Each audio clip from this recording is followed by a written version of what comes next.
Alors, ce qu'il faut dire en préambule, c'est que ce roman s'appuie vraiment sur une réalité. Oui, vous étiez au Salon du Livre de Montréal. Oui, il y a eu une alerte à l'incendie.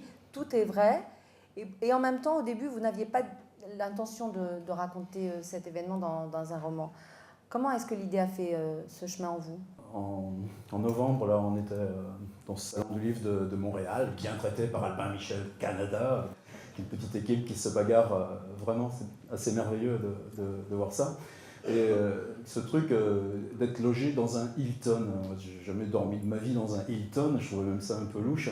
Et en fait, à découvrir qu'on est dans le quartier le plus futuriste de Montréal, donc des tours, donc avec tout ce qui peut traîner dans la tête, comme ça, de ville américaine, de World Trade Center et tout ça. Et puis voilà, à 1h50 du matin, paf, on se retrouve, on était 800, donc on est logé dans Hilton, parce que c'est la même boîte qui organise ces salons dans les sous-sols, et donc on sort pas, on est dans des galeries, des machins comme ça, puis tout d'un coup, à 2h du mat, avec -8 dehors, on se trouve avec les clodos dans la gare, quoi. Et comme c'était le week-end, dans l'hôtel, donc il y avait les plumitifs, les éditeurs, les auteurs, Tariq Rahimi, etc. J'ai pas eu du tout l'intention d'écrire de ça. Puis voilà, vers les vacances de Noël, il y avait tous ces trucs qui remontaient. Puis je me suis mis à prendre des notes en disant, mais en fait, est-ce que c'est 4 heures que j'ai, de 2h du mat à 6h du mat, avec toutes ces déambulations comme ça dans le contraire de la ville, parce que on est juste au-dessus de la gare centrale, et puis cette présence des bouquins, qu'est-ce que ça voulait dire, qui on est, qu'est-ce que c'est tout ce espèce de petit milieu dans sa niche, puis tout d'un coup, paf, on le vire de sa niche, quoi. Quelque part, enfin bon.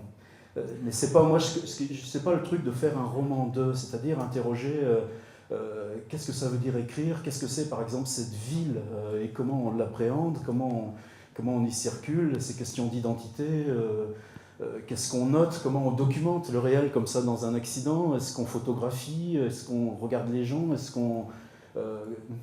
Voilà, en fait, c'est un roman à plusieurs étages, comme l'hôtel. C'est-à-dire qu'il y a un premier niveau où c'est une sorte de roman-reportage, où presque minute par minute ou heure par heure, vous essayez de restituer ce qui s'est passé pendant ces 4 heures où toute cette population a été éjectée voilà, de la chambre confortable. Il y a un deuxième étage où là, on voit le roman en construction, c'est un peu work in progress, où vous vous interrogez justement sur les scènes narratives, sur comment on écrit. Et puis le troisième étage, et il y en a beaucoup plus bien sûr, c'est pourquoi et sur quoi on écrit. C'est quand même un projet très ambitieux. Il n'y aurait pas eu écriture si un des éléments aurait manqué. Être foutu dehors d'un hôtel pour une alerte incendie, on s'en tel, on s'en fiche. Par contre, si c'est juste au-dessus des 3 étages avec toute cette masse de bouquins, tout d'un coup, ça prend...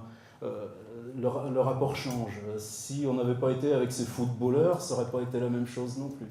Donc vous pouvez remercier quand même cet incendie qui vous permet de faire ce livre. Ah Si c'est une bonne chose.